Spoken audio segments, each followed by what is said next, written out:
Olá, pessoal, tudo bem? Espero que todos vocês estejam bem e que mais uma semana possa ser abençoada através do estudo das Escrituras. Nós hoje vamos discutir um pouquinho sobre alma dos capítulos 30 ao capítulo 37. Então vamos começar com alma 30. O povo de Amon, então, vai se estabelecer numa terra chamada Terra de Gerson. E depois daquela batalha que muitos foram mortos, tá? Eles foram enterrados, fizeram jejum, pranto e oração durante alguns dias e começou a haver paz por toda a terra. E é interessante notar que essa paz por toda a terra foi por conta do versículo 3. Sim, e o povo empenhava-se em guardar os mandamentos do Senhor e observavam estritamente as ordenanças de Deus, segundo a lei de Moisés, porque haviam sido ensinados a guardar a lei de Moisés até que fosse cumprida. Versículo 4. E assim não houve distúrbios entre o povo durante todo o 16º ano em que os juízes governaram o povo de Nefe. Então, o povo estava se empenhando, e aí procurar no dicionário o que significa empenhar, diz empregar, aplicar com diligência, comprometer, obrigar por promessa. Era assim que eles encaravam o fato de guardar os mandamentos de Deus. Eles se aplicavam com diligência, eles se comprometiam, eles estavam obrigados por promessa.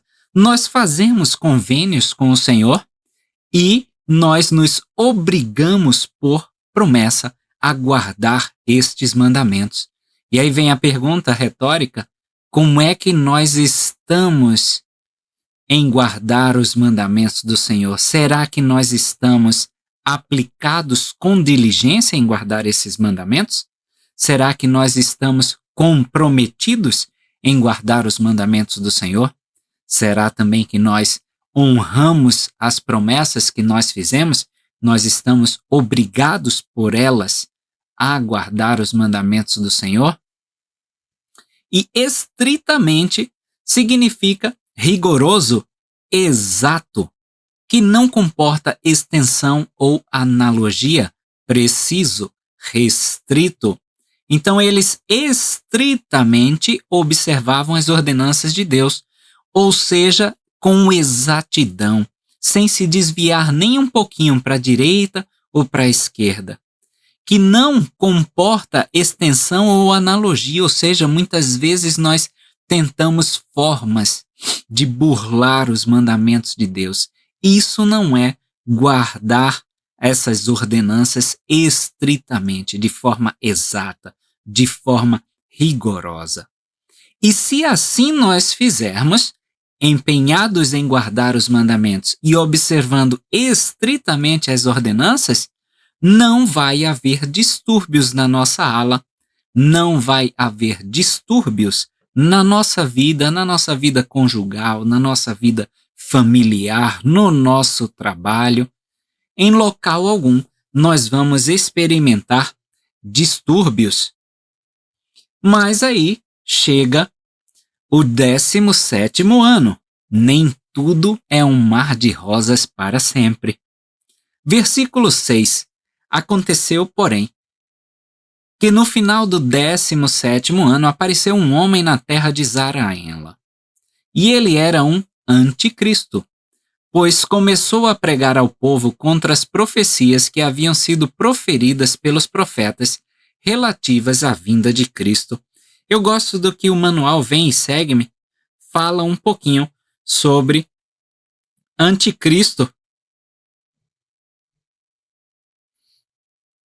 Ele diz: um anticristo é qualquer coisa ou pessoa que se oponha aberta ou secretamente a Jesus Cristo e seu evangelho.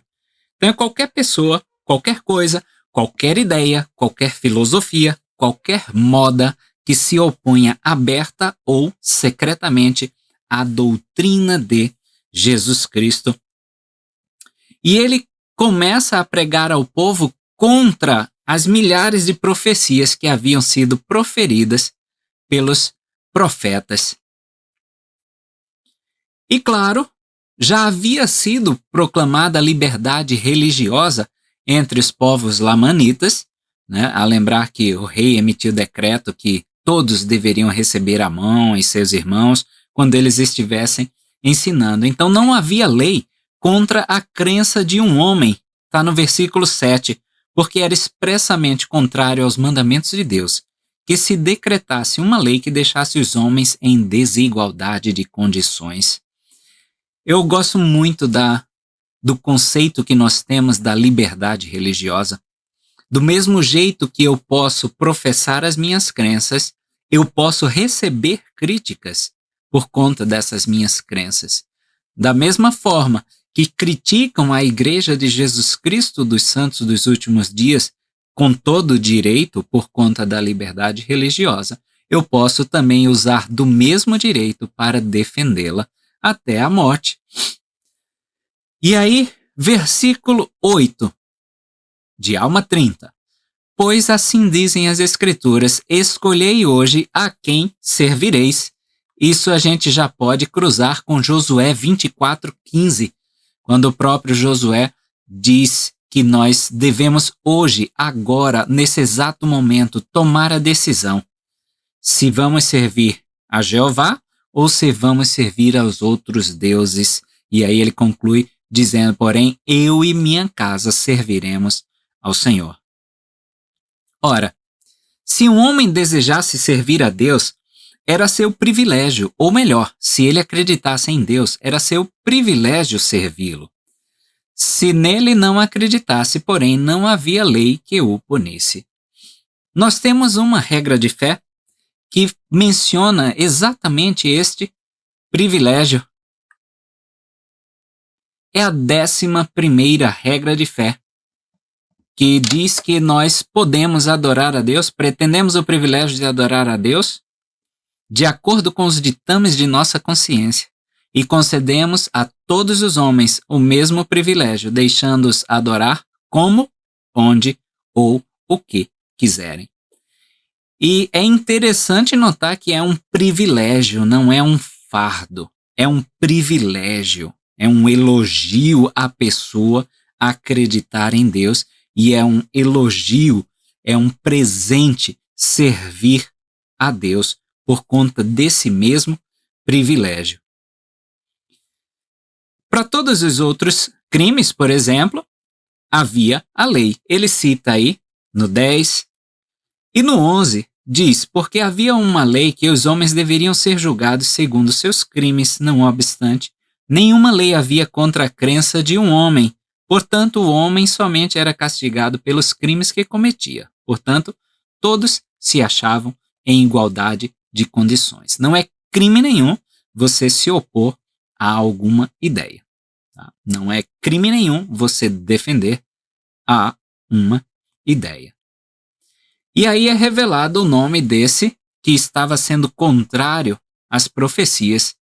Esse anticristo era chamado de Corior.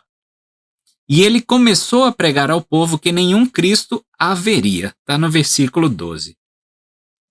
E olha como ele tenta, a primeira coisa fazer é tornar aquele povo à margem.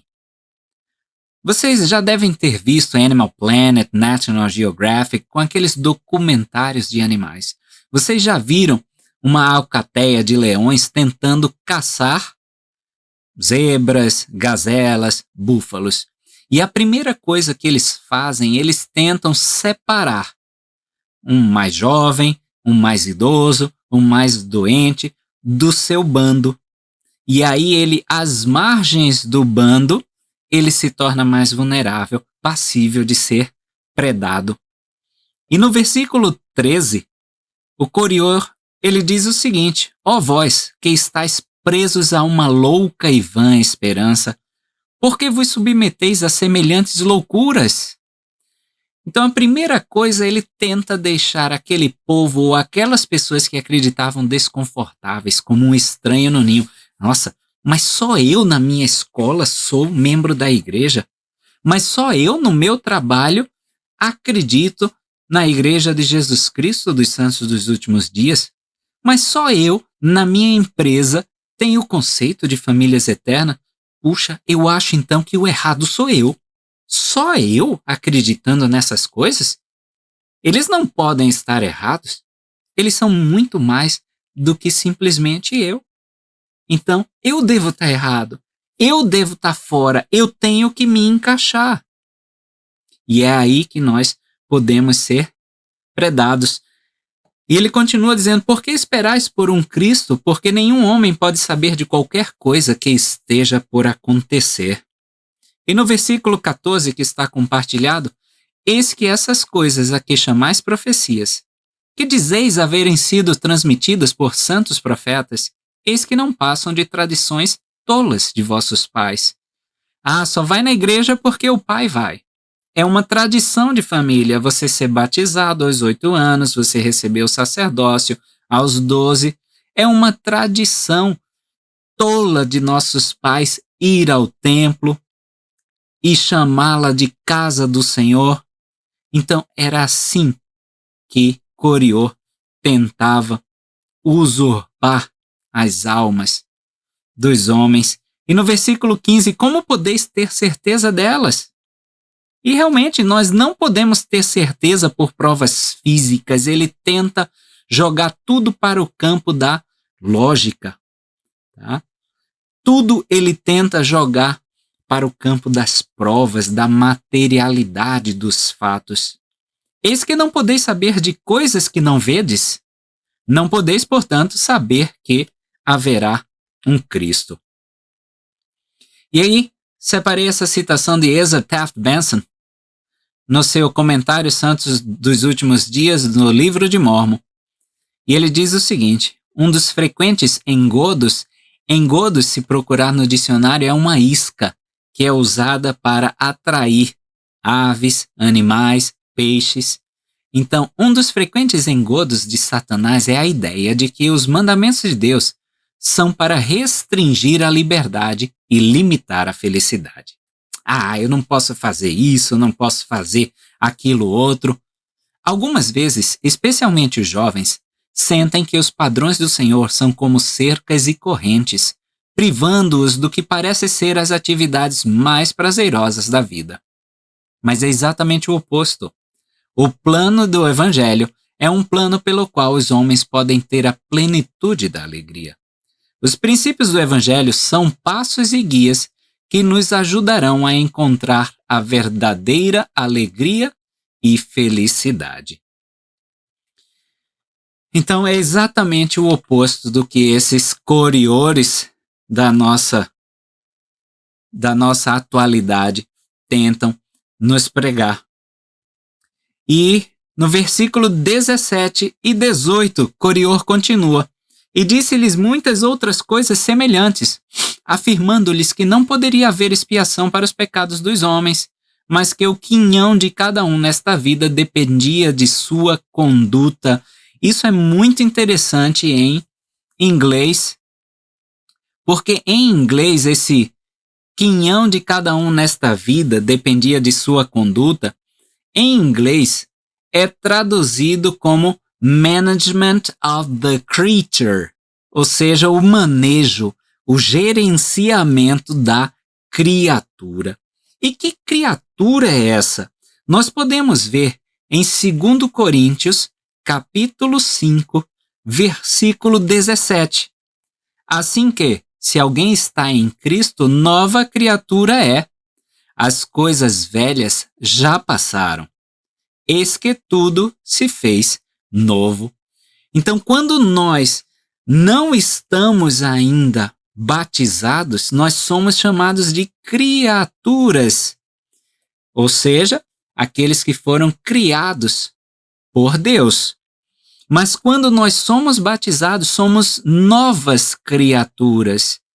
Esse é o gerenciamento da criatura a que está se referindo aí. Nós de criatura passamos a ser filhos de Deus. Então o quinhão de cada um nesta vida dependia do manejo dessa criatura? Eu continuo criatura como homem natural? Como já foi dito que é inimigo de Deus? Ou eu serei nova criatura, filho de Deus? E nada que o homem fizesse seria crime. Ele sabe, para que expiação? Já que nada que eu faço é um crime, eu não tenho que expiar por nada. E assim lhes pregava, desviando o coração de muitos, fazendo com que levantassem a cabeça em sua iniquidade. Olha só, aqui a gente faz, quando dá ouvido à doutrina do anticristo, a gente faz exatamente o oposto que a igreja ensina, que o evangelho de Cristo ensina. A gente levanta a cabeça na iniquidade, enquanto o evangelho diz para a gente abaixar a cabeça em humildade. E esse levantar a cabeça em iniquidade é que eles não tinham mais nem vergonha dos atos pecaminosos que estavam cometendo, dos atos horrendos que estavam cometendo. Eles ainda se inflavam de orgulho. E diz aí no versículo 18, sim, induzindo muitas mulheres e também homens a cometerem devassidão, dizendo-lhes que quando o homem morria tudo se acabava. Lendo esse versículo cuidadosamente, ele faz questão de dizer, induzindo muitas mulheres. E aí ele acrescenta, e também homens. E por que essa atenção especial à mulher, né? A Sister Beck, num discurso que ela deu, disse que a doutrina de Cristo é família. Qualquer coisa que prega contrariedade à família é doutrina do anticristo. E é por isso que Satanás, por isso que os anticristos, eles tentam destruir justamente a mulher por conta de seu poder gerador de filhos, por conta de seu poder de construir uma família com o homem. E é por isso que aí diz, induzindo muitas mulheres, acabando com essa história de família, se acaba com a história do plano de Deus.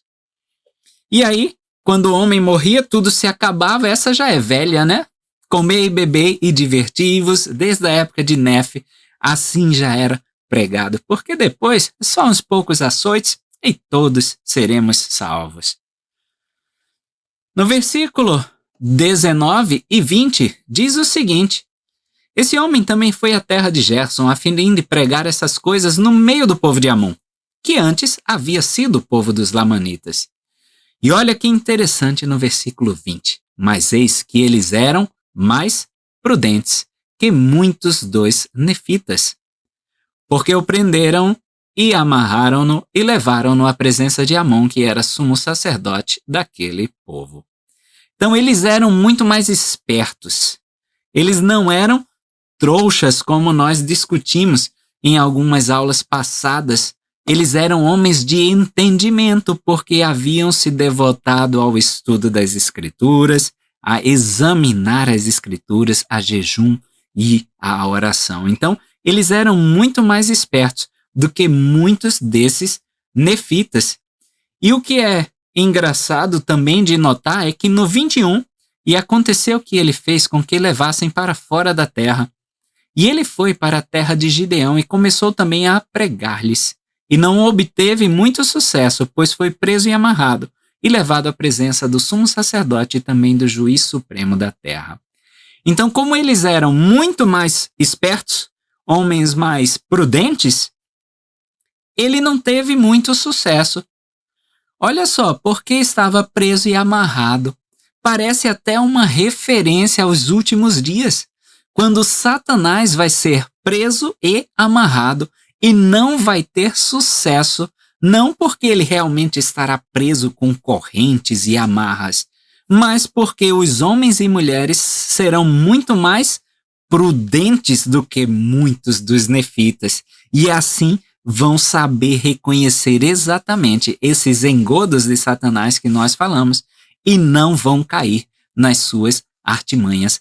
Essa é a prisão e a amarração de Satanás, e aqui simbolizado, tá, pela prisão e a amarração de Corior, o anticristo. E é interessante também notar, no versículo 22, ele é levado à terra, à presença, do sumo sacerdote. E o sumo sacerdote diz aí para ele: por que andas pervertendo os caminhos do Senhor? Por que ensinas a este povo que não haverá Cristo e interrompes seu regozijo? Porque falas contra todas as profecias dos santos profetas. Esse sumo sacerdote que falou isso era Gidona. É a única vez que as palavras dele são literalmente mencionadas, citadas no texto. E o que me chama a atenção é: por que ensinas a este povo que não haverá Cristo e interrompes seu regozijo? Por que você está pregando contra Cristo e interrompendo esse povo de ser feliz, de ter a verdadeira felicidade? Não há felicidade fora de Cristo. Então, ele pregando contra Cristo, ele na verdade estava privando a verdadeira felicidade àqueles irmãos lamanitas e nefitas, tá? Então, é totalmente proporcional a quantidade ou a quantia de Cristo que eu tenho na minha vida com a felicidade que eu possuo. Se há Cristo, regozijo. Sem Cristo, interrupção desse regozijo. E aí, nós vamos para o versículo 29. Ora, quando o sumo sacerdote e o juiz supremo viram a dureza de seu coração, sim, quando viram que ele insultaria até mesmo Deus, olha só o grau, não quiseram responder às suas palavras, mas mandaram amarrá-lo e entregaram-no nas mãos dos oficiais e enviaram-no à terra de Zaraenla para ser levado à presença de Alma e do juiz supremo, que era governador de toda a terra. Sobre esse não querer responder às suas palavras, tem aqui uma citação de Joseph Smith: que os élderes e cíceres também sejam extremamente cuidadosos. Lembrem-se que seu dever é pregar o evangelho em toda humildade e mansidão, e advertir os pecadores a se arrependerem e virem a Cristo. Evitem contendas e disputas vãs com os homens de mentes corruptas que não desejam saber a verdade. Lembrem-se que é um dia de advertência e não de muitas palavras. Doutrina e Convênios 63:58. Se não receberem seu testemunho num lugar e fugirem para outro, lembrem-se de não guardar rancor ou ter pensamentos maus. Se cumprirem com o seu dever, tudo irá bem para vós, como se todos os homens tivessem abraçado o evangelho. Então não adianta, para um cara que, se pudesse, insultaria até mesmo Deus, nada do que for falado alterará esse pensamento, porque ele só quer causar dissensão, discórdia, contenda e disputa vã. E no versículo 30 diz: e aconteceu que quando foi levado à presença de Alma e do juiz supremo, ele continuou a portar-se do mesmo modo que na terra de Gideão. Sim, continuou a blasfemar. Então, ele foi para um nível hierárquico acima. Ele governava toda a terra, e a Alma também, tá? Era o sumo sacerdote de toda a terra. E ainda assim, ele continuou da mesma forma. E não vai ser assim?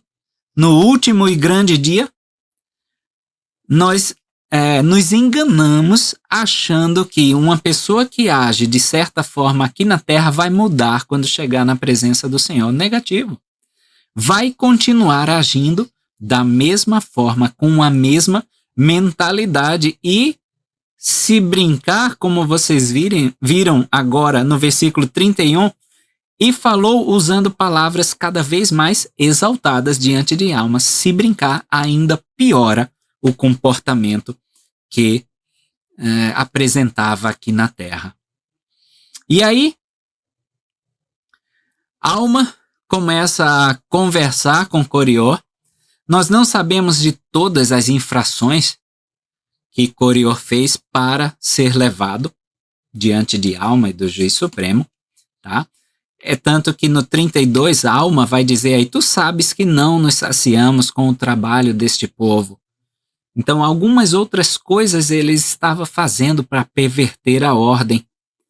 E aí, uma das coisas que ele dizia era que a religião, essas fantasias que eram pregadas a eles, era para que eles ficassem subservientes, para que eles sustentassem o juiz supremo, o sumo sacerdote.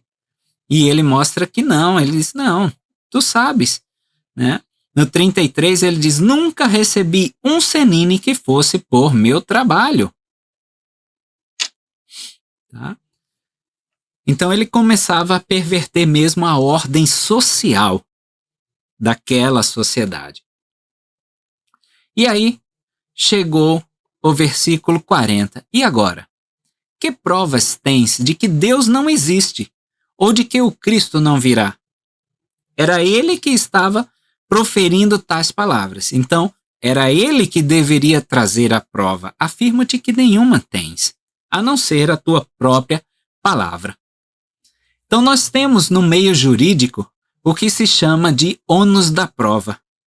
E diz o seguinte, o ônus da prova é, pois, o encargo atribuído a uma das partes de demonstrar a existência ou inexistência daqueles fatos controvertidos no processo necessários para o convencimento do juiz. Então, ele que estava acusando ou dizendo que não existia Deus tinha que mostrar provas de que não existia Deus. E é interessante aí que Alma, no versículo 41, ele vai dizer, já que você não tem provas, eu tenho provas. E ele apresenta essas provas. Eis, porém, que tenho todas as coisas como testemunho de que estas coisas são verdadeiras. E tu também tens todas as coisas como testemunho de que são verdadeiras. E irás negá-las? Acreditas que essas coisas sejam verdadeiras? E ele continua, ainda no versículo 42, eu sei que tu acredita, Corior, mas estás possuído por um espírito mentiroso e afastaste o Espírito de Deus, de maneira que não tem lugar em ti. Mas o diabo tem poder sobre ti e te conduz inventando subterfúgios para destruir os filhos de Deus. Então, muitas vezes, aqueles que se afastam da igreja sabem em seu âmago que sim, ela é verdadeira, que as coisas que são ensinadas são verdadeiras, mas estão dando ouvidos a esse espírito mentiroso e afastando o Espírito de Deus. E aí esse Espírito de Deus não pode habitar mais naquela pessoa. E aí ele é conduzido pelo diabo. E aí Coriô diz, tá bom, se tu me mostrar um sinal, eu vou acreditar. Eu vou acreditar se eu vir alguma prova. E aí no 44, diz Alma, tu já tiveste muitos sinais, queres ainda tentar a teu Deus, ainda vai querer mais um? Queres ainda que te mostre um sinal quando tens o testemunho de todos estes irmãos, assim como dos santos profetas? As Escrituras estão diante de ti, sim, e todas as coisas mostram que existe um Deus. Sim, até mesmo a terra e tudo que existe sobre a sua face, sim, e seu movimento, sim, e também todos os planetas que se movem em sua ordem regular, testemunham que existe um Criador Supremo. Então eles, tá tudo aí, tudo à tua volta. São todas as provas que você já consegue ver, mas não quer aceitar. E aí Jeffrey R. Holland comenta o seguinte, os argumentos de Corior soam contemporâneos ao leitor moderno, mas Alma usou uma arma atemporal, definitiva e inegável como resposta, o poder de um testemunho pessoal. Então não adianta ficar entrando nessas vãs contendas. O testemunho é a melhor arma contra esses que estão possuídos por esse espírito mentiroso do diabo. E aí, alma já aflito por conta da dureza do coração dele, né? Continua no versículo 47, 48, 49. Mas eis que é melhor perderes tua alma do que seres um instrumento da destruição de muitas almas. Lembram de Nefe? Quando tinha que matar Labão, é melhor que um pereça do que uma nação inteira degenere em incredulidade. Por tuas mentiras e por tuas palavras lisonjeiras. Portanto, se negares novamente, eis que Deus te ferirá, de modo que ficarás mudo, para que nunca mais abras a boca nem enganes este povo. Disse-lhe então Corior: não nego a existência de um Deus, mas não acredito que exista um. E digo também que não sabes que existe um Deus, e a menos que me mostres um sinal, não acreditarei.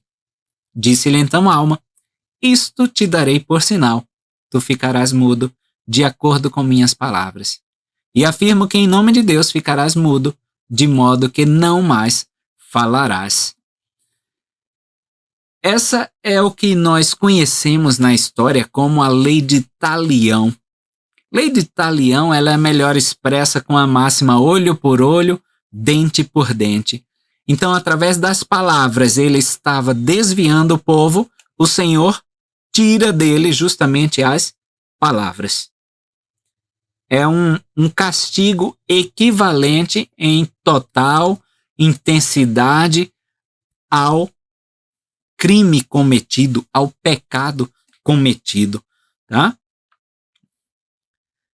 A escritura que eu citei encontra-se em 1 Nefe 4:13, eis que o Senhor mata os iníquos para que sejam cumpridos seus justos desígnios. Melhor é que pereça um homem do que uma nação degenere e pereça na incredulidade. E aí, sobre um sinal, nós podemos ver em Doutrina e Convênios 63, do versículo 7 ao 13. E o que busca sinais, verá sinais, mas não para a salvação. Em verdade vos digo, há entre vós quem busque sinais e tem havido desde o princípio. Mas eis que a fé não vem por sinais, mas sinais seguem os que creem. Sim, sinais vêm pela fé, não pela vontade do homem, nem como lhes agrada, mas pela vontade de Deus. Sim, sinais vêm pela fé, para produzir obras grandiosas, pois sem fé homem algum agrada a Deus.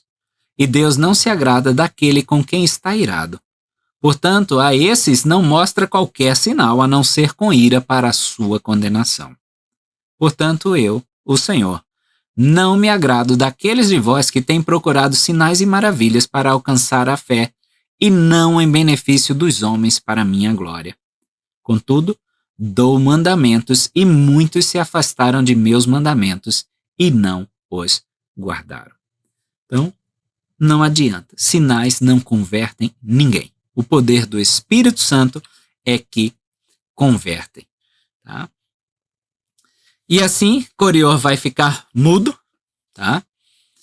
E aconteceu que todos se convenceram da iniquidade de Corior, diz o versículo 58. Portanto, todos se converteram novamente ao Senhor, e isso pôs fim à iniquidade pregada por Corior. E Corior ia de casa em casa mendigando comida para o seu sustento. Aquele que era cheio de si, com a cabeça levantada em suas iniquidades, agora mendigava comida para se manter. E aconteceu que ao andar no meio do povo, versículo 59, sim, um povo que se havia separado dos nefitas e tomado o nome de Zoramitas, sendo guiados por um homem cujo nome era Zorã, e ao andar no meio deles, eis que foi atropelado e pisoteado até a morte. Tá?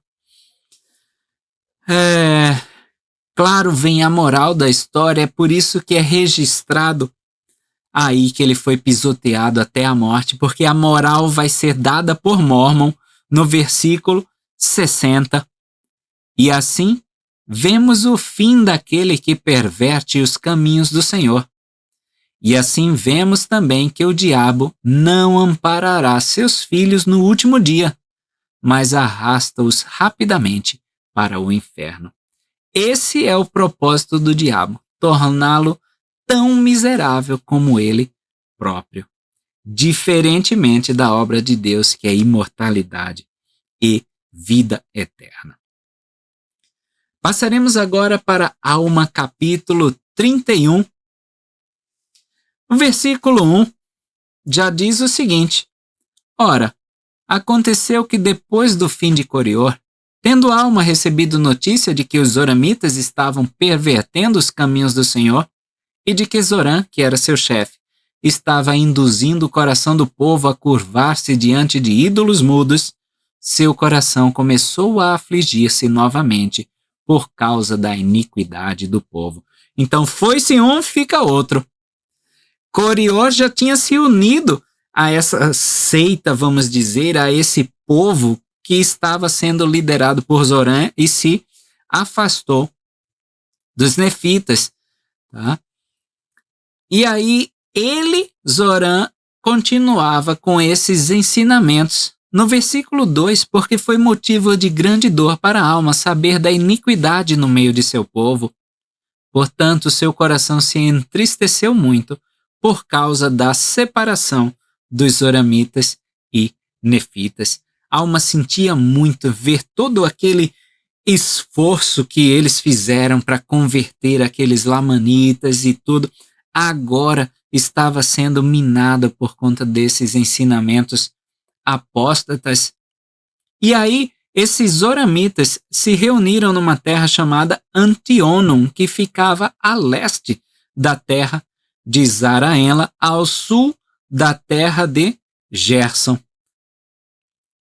E os nefitas, tinham muito temor de que os zoramitas se juntassem com os lamanitas e que viesse a guerrear com eles.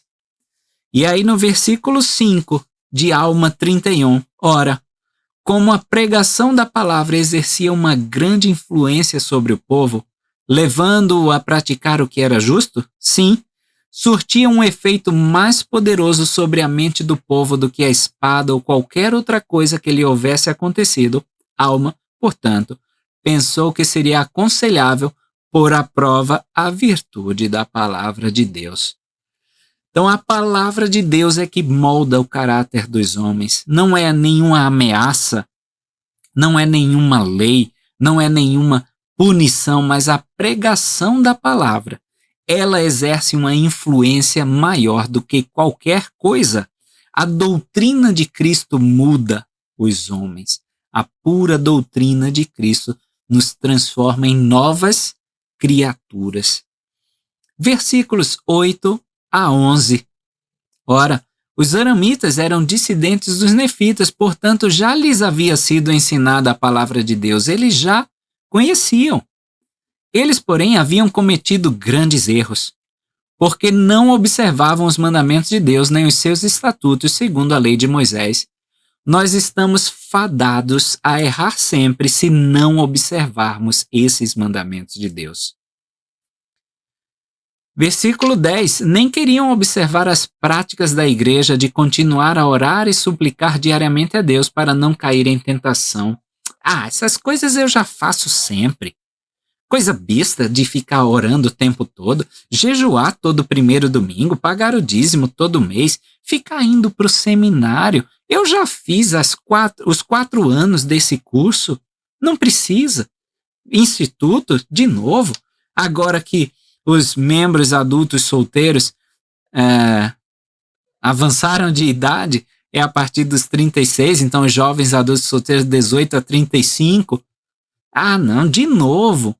Não preciso dessas coisas. Versículo 11. Enfim, pervertiam os caminhos do Senhor de muitos modos. Portanto, por este motivo, Alma e seus irmãos entraram na terra para pregar-lhes a palavra. Aí chegou a cavalaria, né? Alma e os irmãos entraram para justamente pregar doutrina de Cristo. A palavra tinha mais poder do que qualquer outra coisa. E aí, quando eles entram para pregar a palavra, tá? Eles viram que na sinagoga eles tinham construído um local que ficava mais alto do que todos, né? E na parte superior só cabia uma pessoa. E quando eles iam adorar, eles subiam nessa plataforma, estendiam as mãos e clamavam em alta voz, dizendo: Santo, Santo Deus, cremos que és Deus e cremos que és santo, e que eras um espírito, e que és um espírito, e que serás um espírito para sempre. Parece até um reminiscente da teoria, né, do grande espírito que Amon chega para ensinar ao rei. Santo Deus, no versículo 16, Santo Deus, cremos que nos separaste de nossos irmãos e não cremos nas tradições de nossos irmãos, que eles foram transmitidas pela infantilidade de seus pais. Mas cremos que tu nos elegeste para sermos teus santos filhos. E também nos fizeste saber que nenhum Cristo haverá. Olha só, então eles subiam lá para dizer: obrigado, Deus, por separar daquele povo infantil, fica acreditando naquelas fábulas. Você mesmo já nos revelou que não haverá Cristo algum. E aí no versículo 17, mas tu és o mesmo ontem, hoje e para sempre. Olha só, citando Escrituras, Hebreus 13, 8. E elegeste-nos para sermos salvos, enquanto que todos ao nosso redor foram escolhidos para serem pela tua ira lançados no inferno. Então é só a gente que vai ser salvo.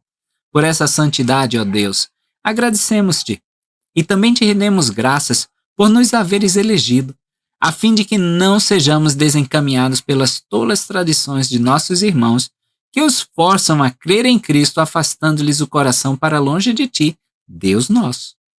E novamente te rendemos graças, ó Deus, por sermos um povo eleito e santo. Amém. E aí Alma e os irmãos, ouvindo essas coisas, ficaram admirados, né?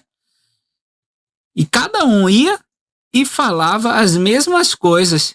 E esse lugar, esse púlpito sagrado, era chamado de Hameumptom, que literalmente vai significar púlpito sagrado. E desse púlpito era a mesma coisa, a mesma coisa.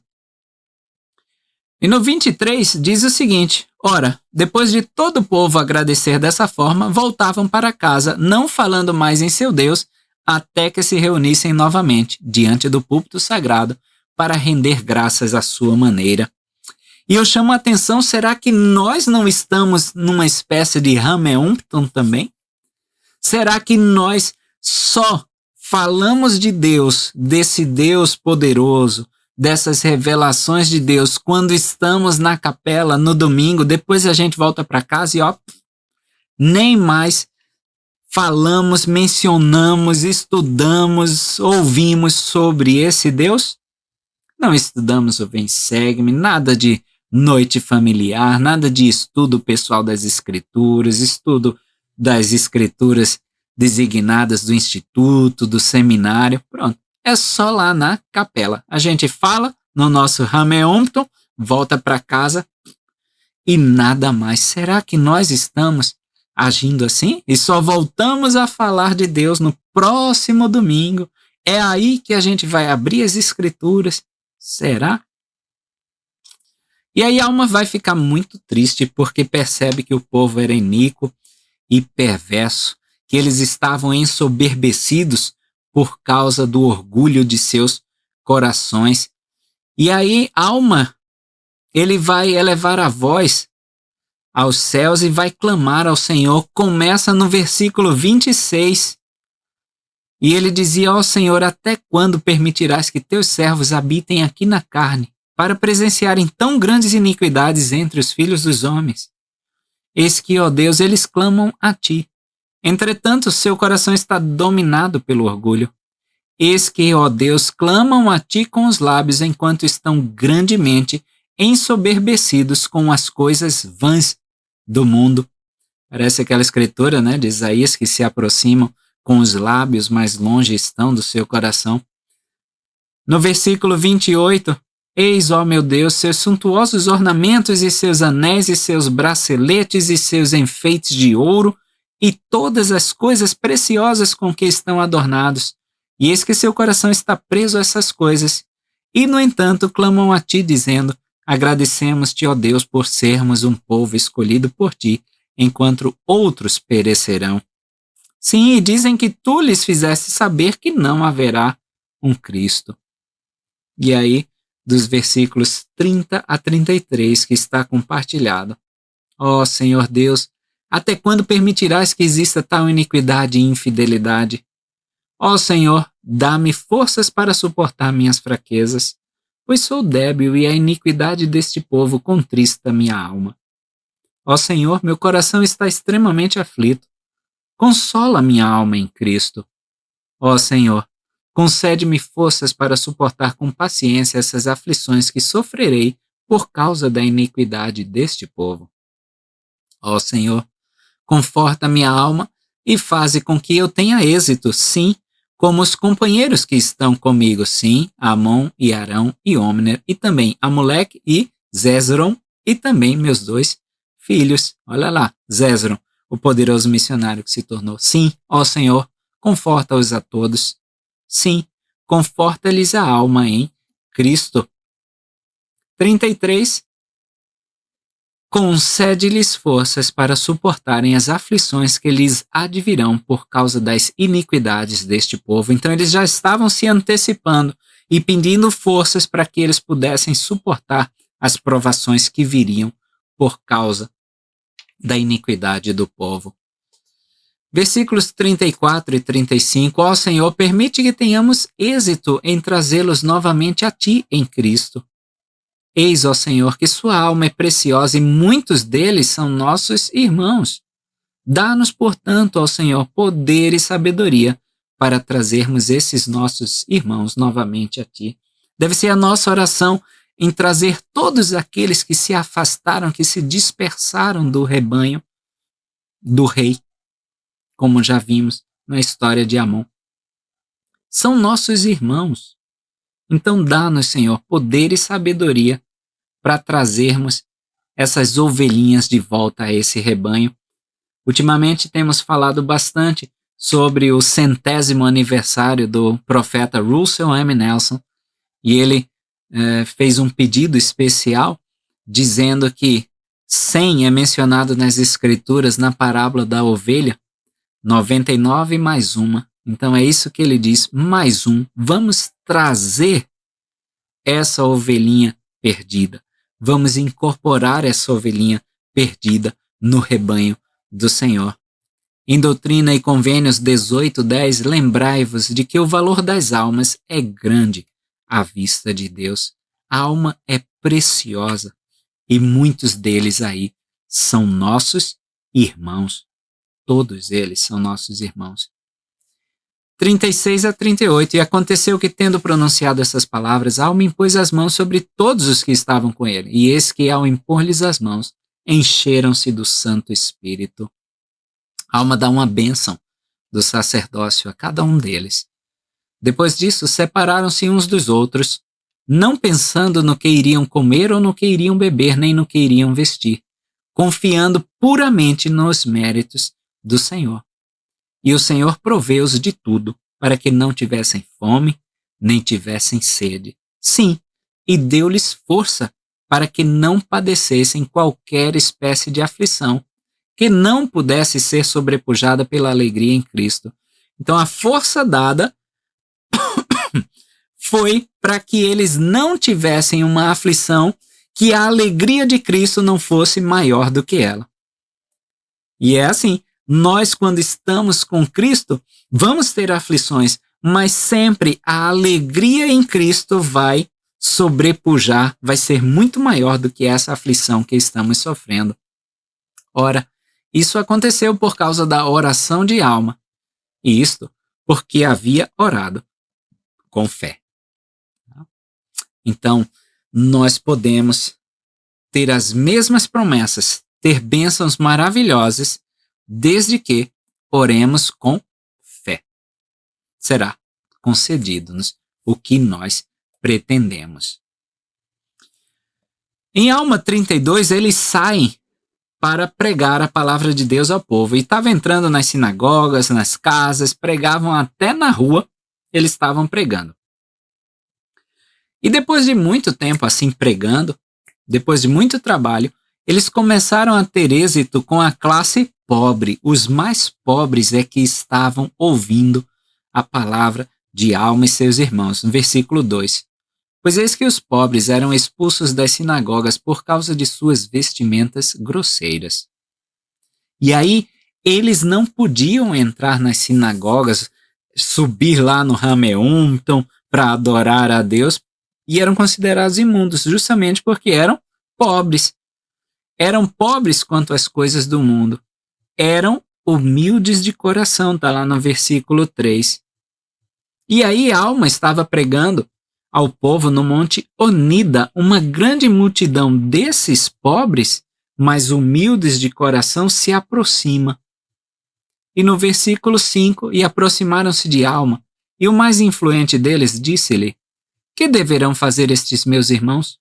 Pois são desprezados por todos devido à sua pobreza. Sim, e principalmente por nossos sacerdotes, pois expulsaram-nos de nossas sinagogas, em cuja construção trabalhamos muito com nossas próprias mãos.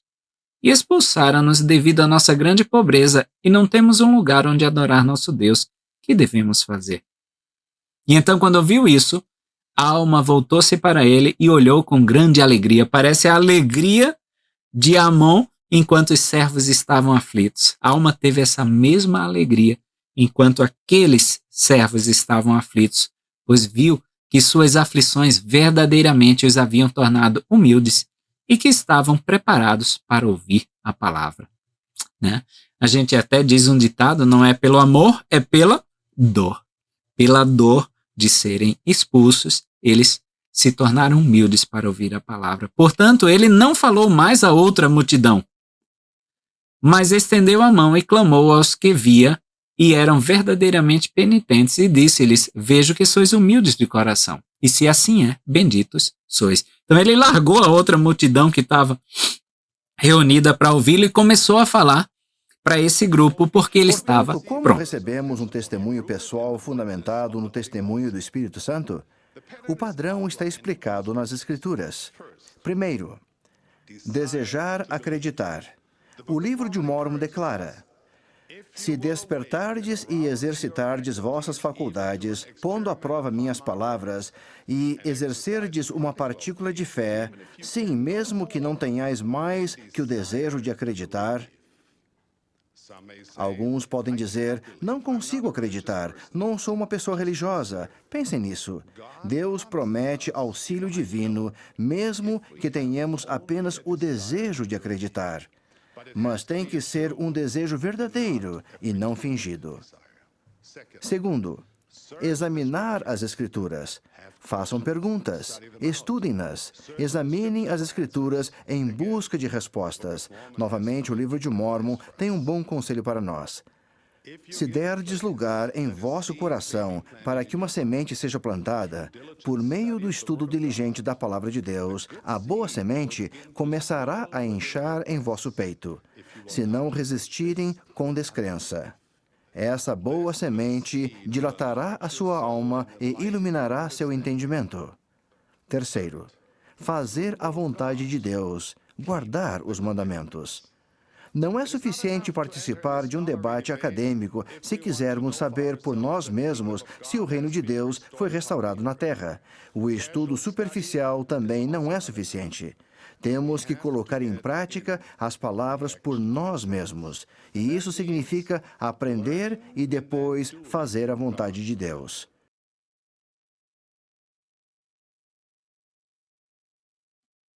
Sabe as palavras do Elder Dieter Uchtdorf?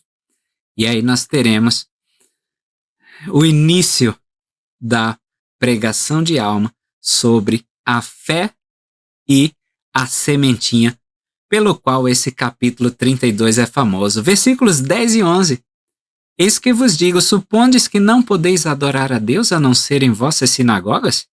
E pergunto-vos ainda, supondes que não podeis adorar a Deus mais que uma vez por semana? É só no domingo que a gente pode estar adorando ao Senhor, que a gente pode estar sentindo o Espírito e mais perto de Deus? Não, no nosso lar, no nosso trabalho, na nossa condução, na hora de dormir, na hora de levantar, nós podemos continuar adorando a Deus.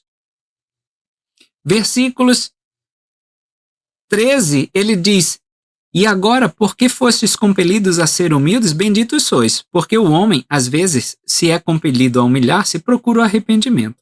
E certamente, quem se arrepender encontrará misericórdia.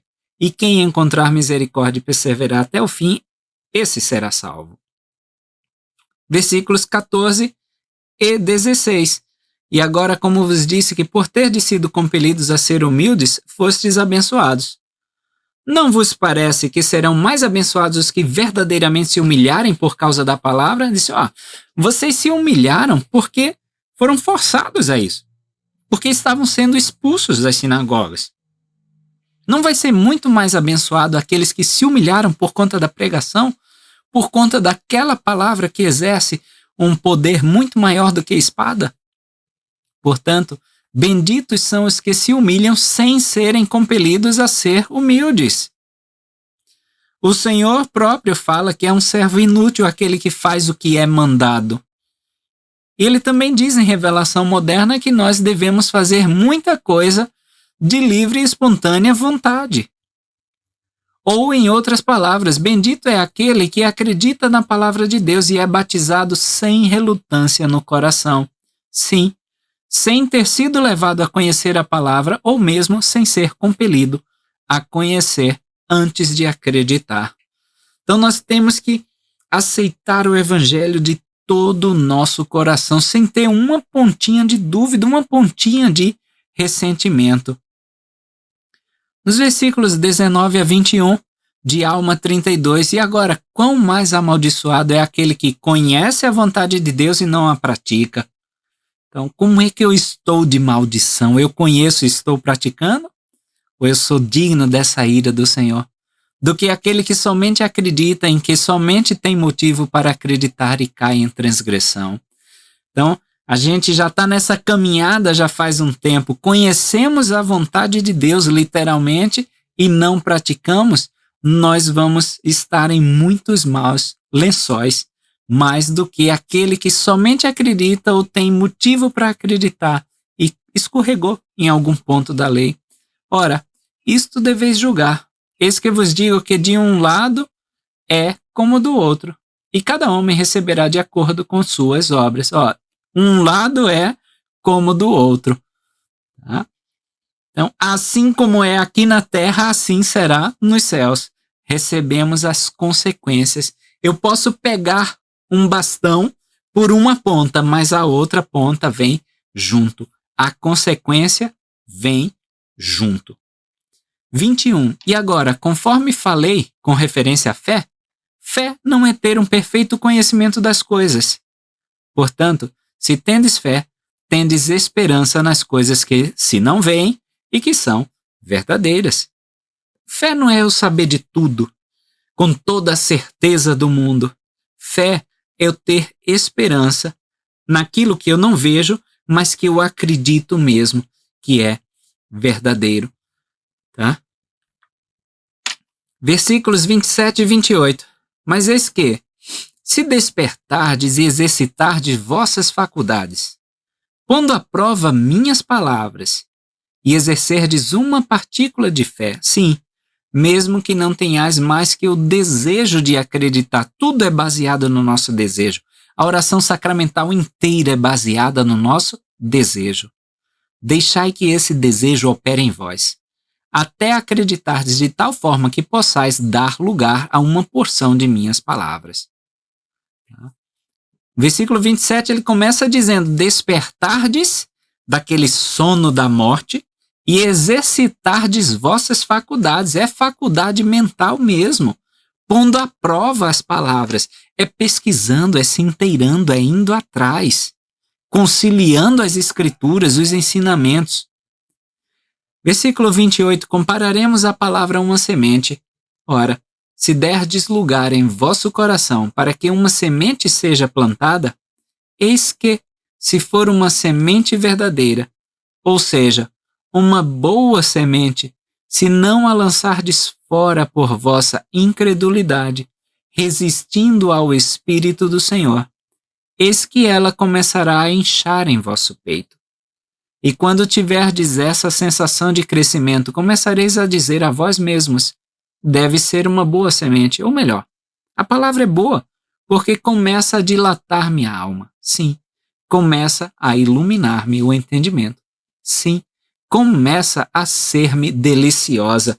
Interessante que hoje um pesquisador me parou depois da reunião sacramental e ele disse, nossa, eu nem queria que terminasse. Quando terminou a reunião sacramental, eu pensei comigo, ele falando para mim, não vai rolar mais nada. Então, já começa a ser deliciosa a palavra para este amigo que estava visitando a igreja.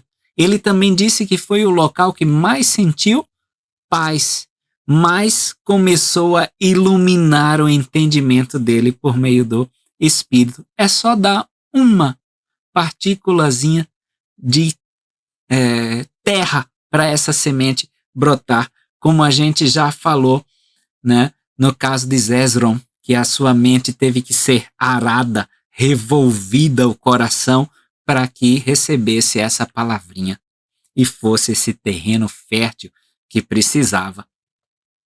Versículos 30 a 33.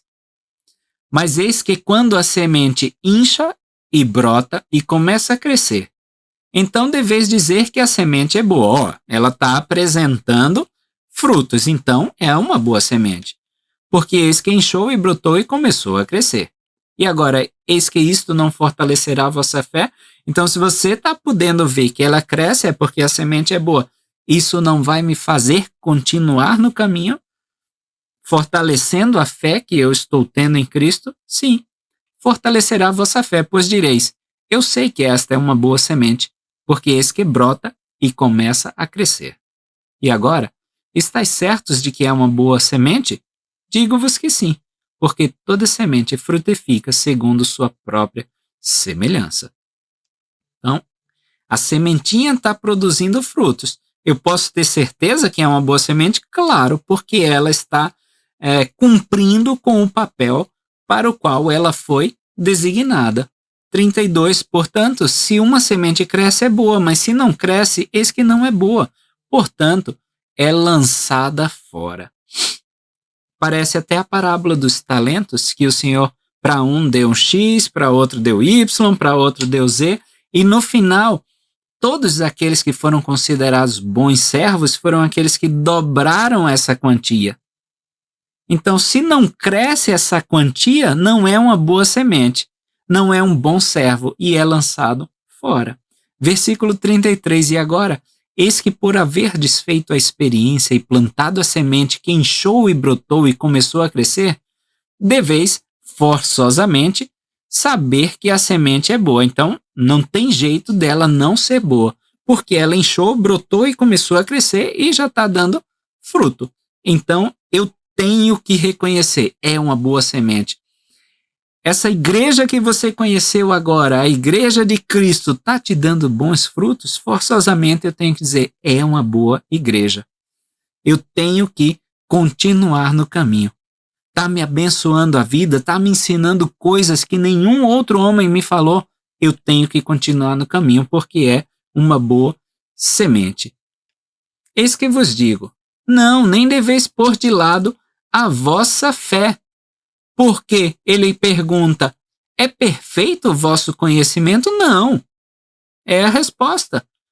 Nem deveis pôr de lado a vossa fé, porque haveis somente exercido vossa fé para plantar a semente, a fim de fazer a experiência para saber se a semente é boa. Então a gente não deve abandonar, é o comecinho ainda da experiência. E eis que à medida que a árvore, agora ela já é uma árvore, começa a crescer, direis, tratemos dela com muito cuidado, para que crie raiz, para que cresça e dê frutos. Então esse testemunhozinho ainda é frágil, é tenro. A gente ainda tem que dar luz, tem que dar calor, para que possa crescer, criar raiz e dar fruto. E agora eis que se a tratardes com muito cuidado, criará raiz, e crescerá e dará frutos. Mas se negligenciardes a árvore, e deixardes de tratá-la. Ah, tá bom, já sei o que eu preciso, já não preciso mais buscar essas informações, eis que não criará raiz.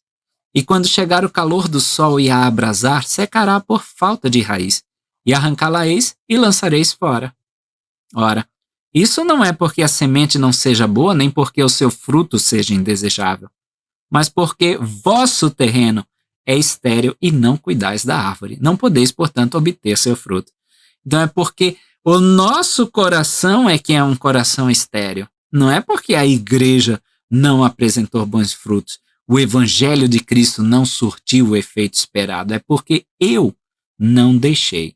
E assim, se não cultivardes a palavra, esperando com os olhos da fé o seu fruto, nunca podereis colher o fruto da árvore da vida.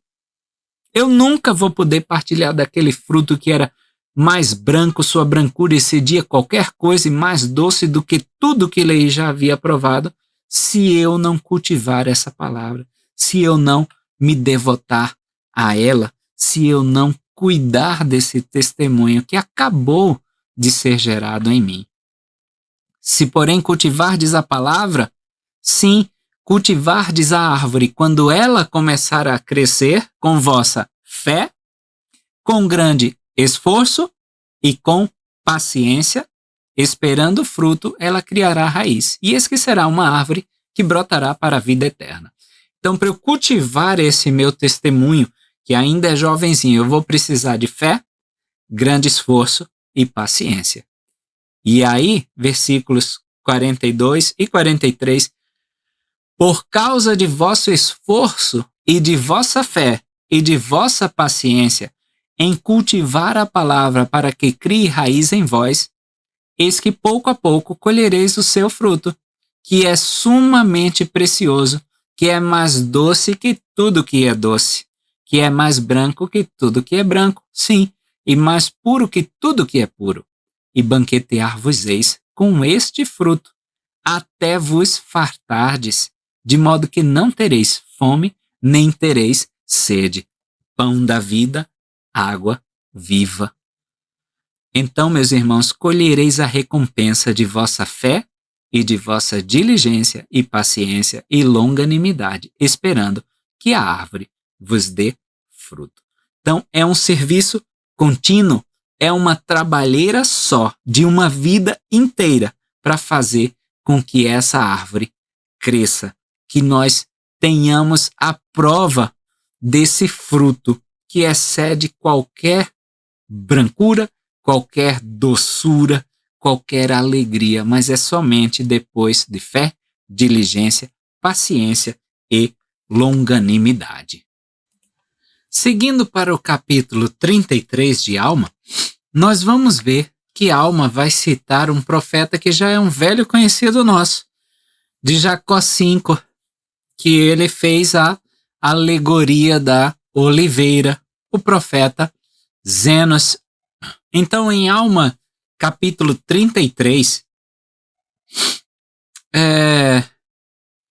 Alma vai falar justamente sobre os escritos de Zenos, porque perguntaram para ele se eles deveriam adorar a Deus. E aí Alma vai responder: eis que dissestes que não podeis adorar vosso Deus, porque fostes expulso de vossas sinagogas, mas eis que vos digo, se supondes que não podeis adorar a Deus, errais muito e deveríeis examinar, ó a palavrinha-chave aí, as Escrituras, não é aquela leitura simplesmente casual. Se supondes que é isso que elas vos ensinaram, não as compreendeis. Está no versículo 2 de Alma 33. E ele vai dizer: não se lembra do que Zenos falou, profeta da antiguidade, a respeito da oração, ou melhor, da adoração? E o que ele falou? A partir do versículo 4 de Alma 33, és misericordioso, ó Deus, porque ouviste a minha oração até mesmo quando me achava no deserto. Sim, foste misericordioso quando orei a respeito daqueles que eram meus inimigos e fizeste com que se voltassem para mim. Sim, ó Deus, e foste misericordioso para comigo quando a ti clamei no meu campo, quando clamei a ti em minha oração e me ouviste. E ainda, ó Deus, quando fui para casa, tu ouviste a minha oração, e quando fui ao meu aposento e roguei a ti, ó Senhor, tu me ouviste. Sim, tu és misericordioso para com teus filhos quando clamam a ti para serem ouvidos por ti, e não pelos homens, e tu os ouves. Sim, ó Deus, foste misericordioso para comigo e ouviste os meus clamores em meio às tuas congregações. E também me ouviste quando fui expulso e desprezado por meus inimigos. Ouvistes os meus clamores e te indignaste com os meus inimigos e visitaste-os em tua ira com rápida destruição. E ouviste-me por causa das minhas aflições e da minha sinceridade, e é por causa de teu filho que foste assim misericordioso comigo. Portanto, clamarei a ti em todas as minhas aflições, porque em ti está a minha alegria. Lembram? Alegria é o quanto de Cristo nós temos em nossa vida, porque por causa de teu filho, afastaste de mim teus julgamentos. E aí a alma diz para eles, credes nas escrituras que foram escritas pelos antigos? Porque se nelas credes, deveis crer no que Zenos disse. Pois eis que declarou, afastaste teus julgamentos por causa de teus filhos. Agora, meus irmãos, eis que vos pergunto se haveis lido as escrituras, se haveis, como podeis não crer no Filho de Deus? Porque não está escrito que somente Zenos falou dessas coisas, mas Enoque também falou dessas coisas. Outro profeta que nós não temos os registros. Pois eis que ele disse, estais irado, ó Senhor, contra este povo, porque não compreende a misericórdia que lhe concedeste por causa de teu filho. E agora, meus irmãos, vedes que um segundo profeta da antiguidade testificou sobre o Filho de Deus, Zenos e Zenoque. E porque o povo não quis compreender suas palavras, apedrejaram-no até morrer. Mas eis que isso não é tudo. Estes não são os únicos que falaram a respeito do Filho de Deus. E aí, vamos para os versículos que estão aí na tela do 19 ao 22. Eis que Moisés dele falou, sim, e eis que um símbolo foi levantado no deserto, a fim de que todo aquele que o olhasse vivesse. E muitos olharam e viveram. Ele está falando daquela serpente de bronze. Poucos, porém, compreenderam o significado daquelas coisas. Isso devido à dureza de seu coração. Mas houve muitos tão obstinados que nem quiseram olhar e, portanto, pereceram. Ora, a razão pela qual não queriam olhar era que não acreditaram que isso os curaria. Ó, meus irmãos, se pudesseis ser curados simplesmente olhando ao redor para ser descurados, não o farias rapidamente? Ou preferirias endurecer o coração na incredulidade e ser negligentes, recusando-vos a olhar ao redor e assim perecer? Se assim for, a desgraça cairá sobre vós. Mas se não for, então olhai ao redor e começai a acreditar no Filho de Deus. Ele está dizendo, olha ao redor, tudo presta um testemunho dele. Então, por que não? E começa a acreditar no Filho de Deus, que ele virá para remir seu povo e que ele sofrerá e morrerá para expiar os pecados deles. E que ele se levantará dos mortos, proporcionando-nos a ressurreição, que todos os homens comparecerão diante dele, a fim de serem julgados no último dia, o dia do juízo final, segundo as suas obras. Disse, então, vai, olha, vê ao redor. Às vezes é um pouquinho mais difícil para nós quando estamos sofrendo nessa aflição como foi com os israelitas por conta daquelas picadas, olhar. Talvez a perna inchada, morrendo de dor, queimação, ainda caminhar para ir atrás desse símbolo e ser curado. Mas nós precisamos fazer esse sacrifício. Precisamos só olhar ao redor. Vamos lá, vamos dar um espacinho em nosso coração para essa sementinha.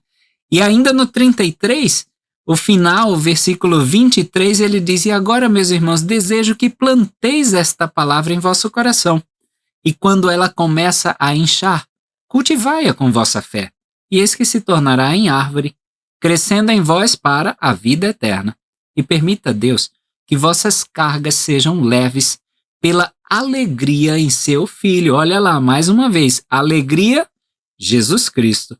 E tudo isso podereis fazer, se assim o quiserdes. Amém.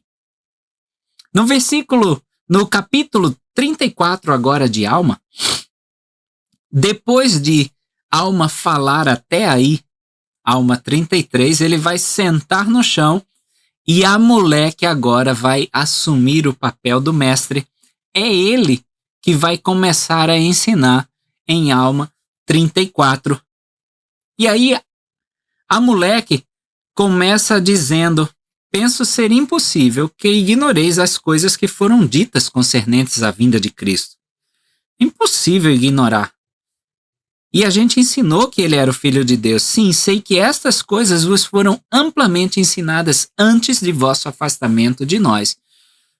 É ensinado pelos missionários, é ensinado cada domingo, é ensinado em cada visita ao templo que Jesus é o Cristo. Então, a gente vai se afastar dessas coisas, a gente vai ignorar essas coisas que a gente tanto já foi ensinado.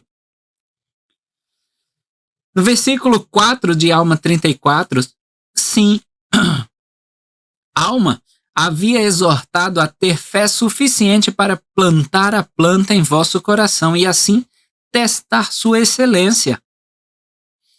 E vimos que a grande pergunta que tendes em mente é se a palavra está no Filho de Deus ou se não haverá um Cristo. Lembra que eles tinham, através do poder do sacerdócio, poder para discernir esses pensamentos? Vou deixar mais uma vez o card aqui em cima sobre esse milagre do livro de Mórmon. E vistes também que meu irmão vos provou em muitas ocasiões que a palavra para a salvação está em Cristo. Meu irmão Alma falou, né? Meu irmão Alma citou as palavras de Zenos e também de Zenoque de que a redenção nos vem por meio do Filho de Deus. E ele também recorreu a Moisés para provar que estas coisas são verdadeiras. E a moleque vai acrescentar o próprio testemunho dele nos versículos 8 e 9 e 10. E ele diz: eis que eu próprio vos testifico que estas coisas são verdadeiras. Eis que vos digo que sei que Cristo virá entre os filhos dos homens para tomar sobre si as transgressões de seu povo, e que ele expiará os pecados do mundo, porque o Senhor Deus o disse. Pois é necessário que haja uma expiação, porque de acordo com o grande plano do Deus eterno, deverá haver uma expiação, do contrário, toda a humanidade inevitavelmente perecerá. Sim, todos são obstinados, sim, todos estão decaídos e perdidos e hão de perecer, a não ser que seja a expiação, pela expiação que deve haver. Porque é necessário que haja um grande e último sacrifício. Sim, não um sacrifício de homem, nem de animal, nem de qualquer tipo de ave. Pois não será um sacrifício humano, deverá, porém, ser um sacrifício infinito e eterno. Era um sacrifício de um Deus. Ora, não há homem algum que possa sacrificar o seu sangue para expiar pecados de outrem. Ora, se um homem assassina, eis que a nossa lei, que é justa, tomará a vida de seu irmão, digo-vos que não. A lei, porém, requer a vida daquele que cometeu o assassinato. Nós já discutimos a lei de Talião. Tá? A consequência é a altura daquele dano causado. Portanto, nada pode haver a não ser uma expiação infinita que seja suficiente para os pecados do mundo. Assim sendo, é necessário que haja um grande e último sacrifício, e então haverá, ou melhor, é necessário que haja um fim para o derramamento de sangue. Então será cumprida a lei de Moisés, sim, será totalmente cumprida, cada jota e tio, e nada se omitirá.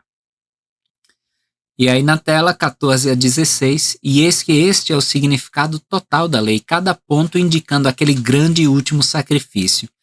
É o significado de termos a lei de Moisés, é o significado das profecias de Zenos e Enoque, apontando para aquele grande e último sacrifício. Aquele grande e último sacrifício será o Filho de Deus, é um sacrifício de um Deus, não de um homem. Sim, infinito e eterno, porque esses são o nome dele. E assim ele trará salvação a todos os que acreditarem em seu nome, sendo a finalidade deste último sacrifício manifestar as entranhas da misericórdia, a qual sobrepuja a justiça e proporciona aos homens meios para que tenham fé para o arrependimento. E assim a misericórdia pode satisfazer as exigências da justiça e envolve-os nos braços da segurança, enquanto que aquele que não exerce fé para o arrependimento está exposto às exigências de toda a lei da justiça. Portanto, apenas para o que possui fé para o arrependimento tem efeito o grande e eterno plano de redenção. Aquele que realmente aceita, sem nenhum subterfúgio, o plano de redenção do Salvador é que vai poder usufruir desse benefício. Quem não aceita, não pode, assim, receber as bênçãos deste sacrifício. E Alma 34, 32 é a escritura famosa que nós sempre citamos. Pois eis que esta vida é o tempo para os homens prepararem-se para encontrar Deus. Sim, eis que o dia desta vida é o dia para os homens executarem os seus labores. Igual a alguém que semeia um campo, quer fazer enquanto ainda tem luz no céu. Depois, nenhum trabalho pode ser executado. Assim somos nós, devemos fazer agora, enquanto a luz está sendo dispersa a todo momento por conta da pregação do Evangelho. E essa vida também inclui o período que nós estamos no mundo espiritual, onde essa mesma luz será exposta para todos, para a gente se preparar e encontrar Deus. E agora, como vos disse antes, já que haveis tido tantos testemunhos, peço-vos, portanto, que não deixeis o dia do arrependimento para o fim. A gente deve se arrepender agora. Peço-vos, portanto, que não deixeis o dia do arrependimento para o fim, é agora. Porque depois deste dia de vida que nos é dado a fim de nos prepararmos para a eternidade, eis que, se não fizermos melhor uso de nosso tempo nesta vida, virá a noite tenebrosa, durante a qual nenhum labor poderá ser executado. Quando ele diz aí, não deixeis o dia do arrependimento para o fim, para o julgamento final, ali já não tem mais chance de sermos absolvidos. Porque da mesma maneira que nos portamos nesta vida e no mundo espiritual, vamos nos portar diante do grande governador.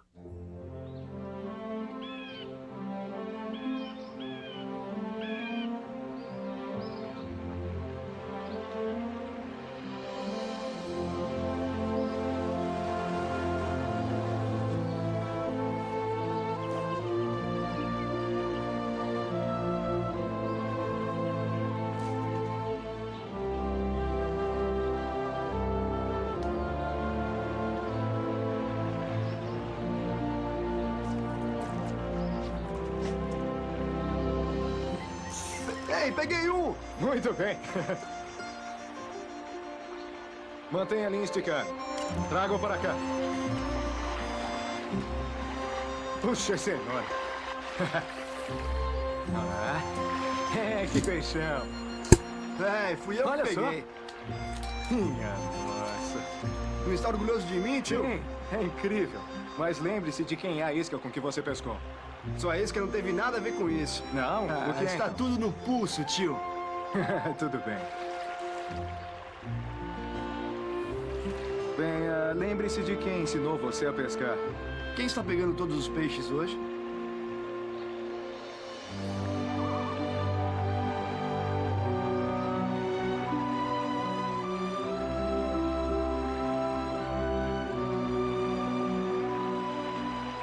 Skip. Precisamos conversar.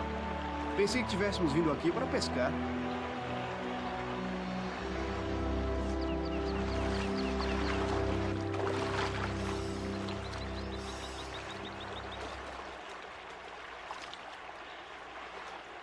Estive conversando com a sua mãe. Ela está muito preocupada com você. Ela se preocupa muito. Você conhece a mamãe? Eu também estou. O que é que está acontecendo? Não está acontecendo nada. Está tudo bem.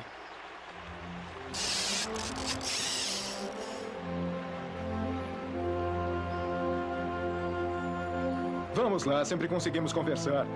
Só que acho que não tem nada para dizermos. Não me venha com essa conversa. Só ando me divertindo. Se divertindo? Sim. Me divertindo.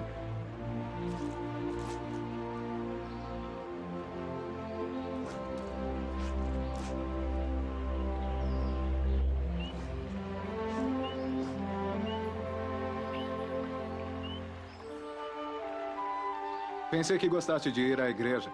Eu gosto. Só que cansei de ser o bom rapaz mormon, deixando de me divertir.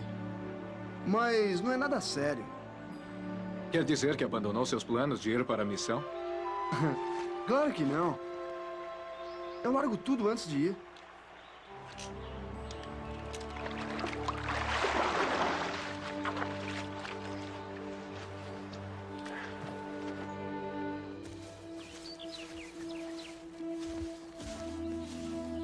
As coisas não funcionam bem assim.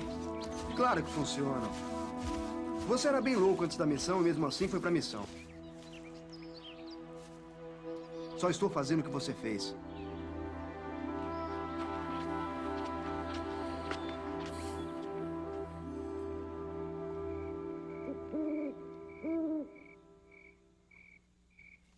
Ah, aqui está o sal. Eu acho que você pensa que o arrependimento é fácil. Uma coisa muito prática. Aqui está o sal. Olha, eu sei que tenho que parar de fazer muitas coisas. Mas tenho tempo. Você não está entendendo. O arrependimento é difícil. Não é só parar, é mudar. E isso não se dá do dia para a noite. Está com sede? Estou sim.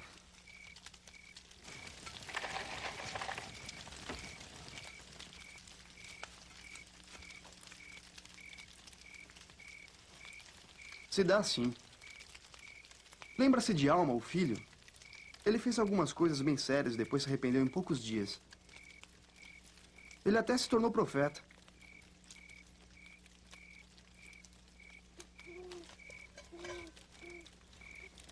Você pensa que o arrependimento de alma foi fácil? Sim.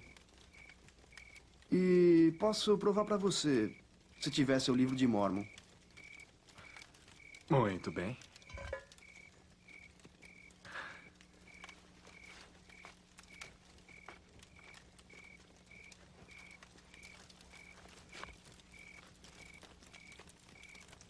Obrigado. Aprendemos sobre alma no seminário. Ótimo. Onde é mesmo que está? O quê? Você sabe. O arrependimento de alma. Deixe-me ajudá-lo a provar que estou errado. Tente a alma, capítulo 36. Versículo 6. Ah, sim. Porque andei com os filhos de Mosias, procurando destruir a igreja de Deus. Mas eis que Deus enviou seu santo anjo para deter-nos no caminho. E ele disse-me: a menos que queiras destruir-te, não mais procures destruir a igreja de Deus. Fui tomado de grande medo e espanto, temendo ser destruído, e caí por terra. Mas fui torturado com eterno tormento, porque minha alma estava atribulada no mais alto grau e atormentada por todos os meus pecados. Sim, lembrei-me de todos os meus pecados e iniquidades, pelos quais me vi atormentado com as penas do inferno. Sim, vi que me havia rebelado contra o meu Deus e que não guardara seus santos mandamentos. Tão grandes haviam sido minhas iniquidades que a simples ideia de entrar na presença de meu Deus atormentava minha alma com inexprimível horror. Oh, pensei eu. Se pudesse ser banido e aniquilado em corpo e alma para não ser levado à presença de meu Deus, a fim de ser julgado pelas minhas obras.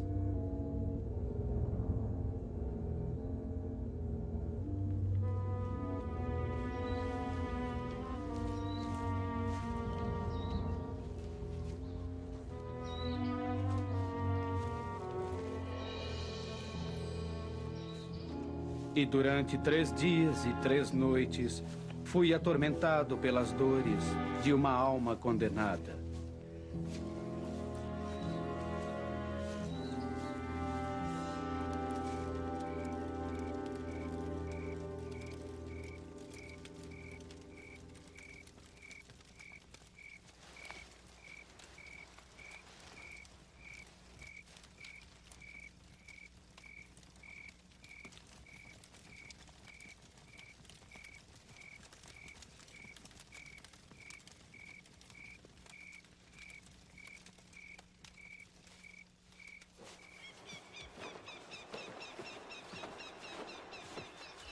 Alma fez algumas coisas horríveis, é por isso que ele sofreu tanto, não é? Nem todos os que pecam têm que sofrer como Alma, não é mesmo? Onde quer chegar? Pensei que quando você se arrependesse, como Cristo já sofreu por seus pecados, não precisaria mais sofrer. O sofrimento de Alma teve um propósito muito diferente. Não estou entendendo. O propósito do sofrimento de Cristo foi pagar pelos pecados de todos os que se arrependem, certo? Certo. O propósito do sofrimento de Alma foi mudar diante do pecado. Eu quero dizer... Arrependimento é mais do que parar. Exige mudança no coração. E isso, às vezes, é muito doloroso. Quando há uma mudança em seu coração e tem a atitude certa, se dirige ao Senhor e pede seu dom do perdão. O que quer dizer com a atitude certa? Desejar nunca ter pecado em primeiro lugar e não querer mais fazer a mesma coisa. Quer dizer que tenho que sofrer para ser perdoado? Não. Você tem que sofrer para mudar. O arrependimento é muito mais complexo.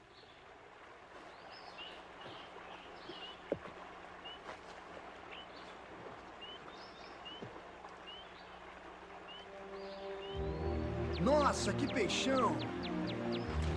Consegue chegar lá? Consigo. De logo. Peguei. Nossa, veja só isso. Pegou? Peguei. Tudo bem. Ótimo. Essa nova isca é boa mesmo. É mesmo. Que peixão, é o maior que peguei hoje.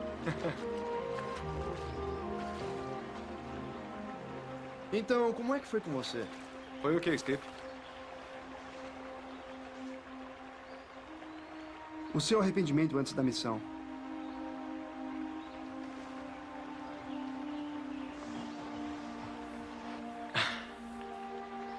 Foi difícil. Quando a alma disse atormentado com as penas do inferno, é assim mesmo. Me senti vazio e escuro por dentro. Me senti como um hipócrita e mentiroso.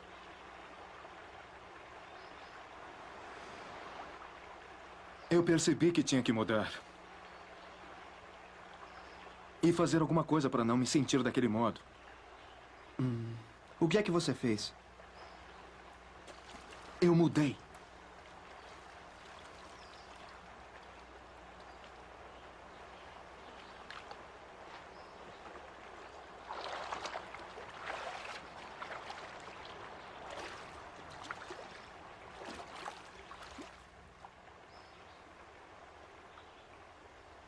É isso?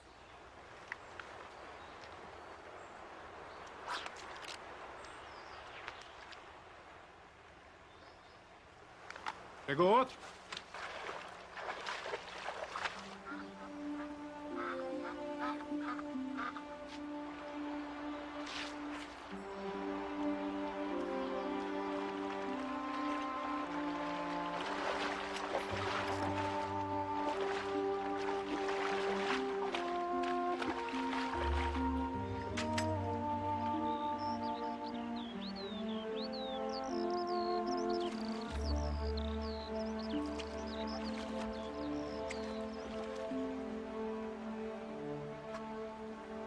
Tudo bem? Sim. Pensei que era tão fácil. Só se arrepender antes da missão. Agora parece tão difícil. Bem, eu não digo que seja difícil, mas eu acho que vale a pena. Leu o resto da experiência de alma? Não. Eu não consegui. Todas as vezes que eu começo a ler, sinto-me muito mal. Dessa vez fica melhor. Muito melhor. Alma 36. Acho que lá pelo versículo 17. Alma diz: enquanto eu estava perturbado pela lembrança de tantos pecados, Eis que me lembrei também de ter ouvido meu pai profetizar ao povo sobre a vinda de um Jesus Cristo, um Filho de Deus, para expiar os pecados do mundo. Ora, tendo fixado a mente nesse pensamento, clamei em meu coração: ó Jesus, tu que és Filho de Deus, tem misericórdia de mim, que estou no fel da amargura e rodeado pelas eternas correntes da morte. Eis que quando pensei isto, já não me lembrei de minhas dores. Sim, já não fui atormentado pelas lembranças de meus pecados.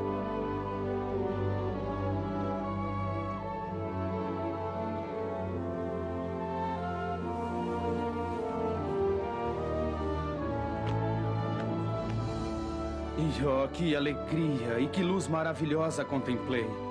Sim, minha alma encheu-se de tanta alegria quanto havia sido minha dor.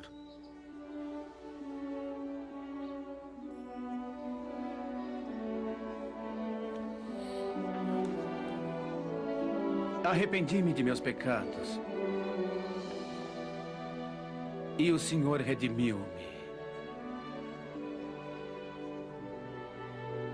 E eis que nasci do Espírito.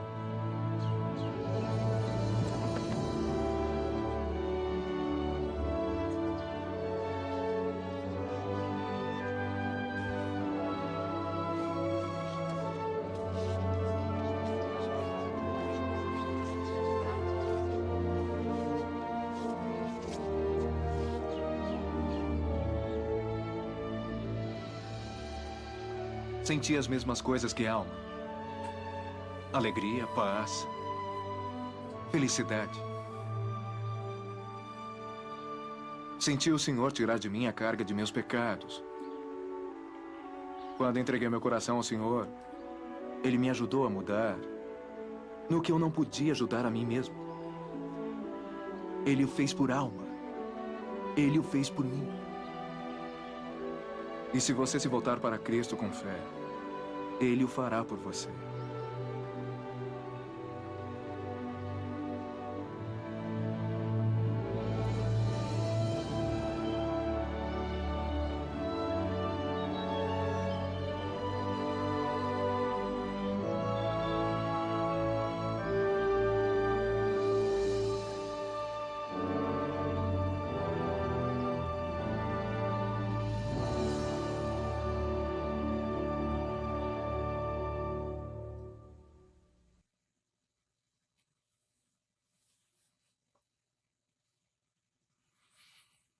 Então, esse vídeo de 12 anos atrás da igreja, né, ilustra bem o capítulo 36 de Alma. Capítulo 36 de Alma e capítulo 37 de Alma são mandamentos que Alma dá para seu filho, Elamã. E no capítulo 36, ele reconta a sua história de conversão para Elamã.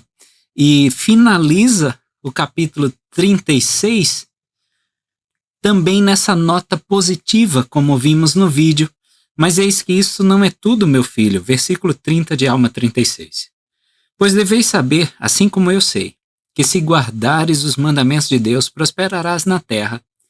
E também deves saber que se não guardares os mandamentos de Deus, serás afastado de sua presença.